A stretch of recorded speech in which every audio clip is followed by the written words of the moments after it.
Hi guys, how's it going? So I wanted to make a quick video on yesterday's workout. So if you are doing a strength and conditioning session, let's say we had done the box jumps and the deadlifts. So I just finished that yesterday, and that's why I like doing the workouts that we program.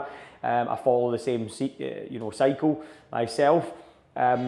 What I found there was trying to stay calm in that workout. Obviously, the heavier you go with the deadlift, then the harder the workout is, and if you're completing the box jump. So what I done today was I was unsure on how that was going to feel. So I went from, I did 80 kilos to start today, and I built up. So I went 80 kilo, I did 16 box jump overs. So I actually jumped over the box. I know I wasn't sure, some people were, some people weren't.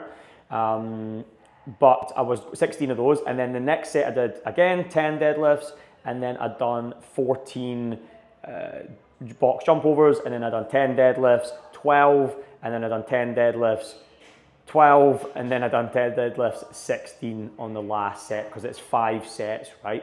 And then I'm going to remember that.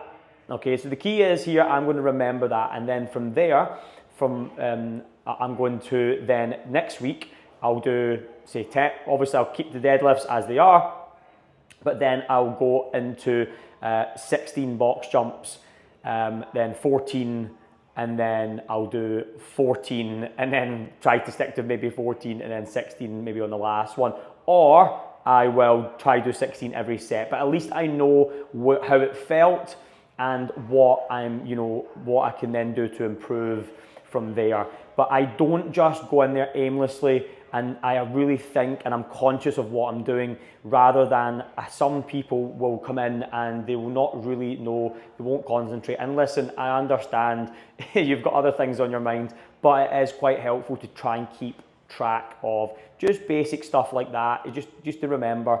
Because the reason I say that is because that is why we do a 4-week sequence, is to understand what you are lifting. It's same principle goes if when we do like 16 reps, 12, 10, 8. You should remember what you've done for those just basic lifts. That would be quite helpful. The ones that you would need to remember are only the ones you really need to remember, to be honest, would be the deadlift, the squat, and then the overhead press. Everything else is fine. You don't need to remember everything. So that would be helpful for you. I hope that helps. For me, I just remember that one. I just remember that workout specifically. What I was roundabout, what I was the sequence I done, and then from there I would then focus on making sure you just remember those 3 main lifts: your deadlift, your squat, and your overhead press. Apart from that, you don't need to remember everything you're doing, of course, but just those basic principles. Especially when I do the conditioning on a Monday, I use that as a little bit of a weekly challenge to see how what I'm capable of in that workout. So I hope that's helpful, and that's something I wanted to suggest. Keep track of maybe the conditioning at the end, and keep track of your squat, deadlift, and overhead press. Really simple stuff. You don't need to remember everything, just those basics.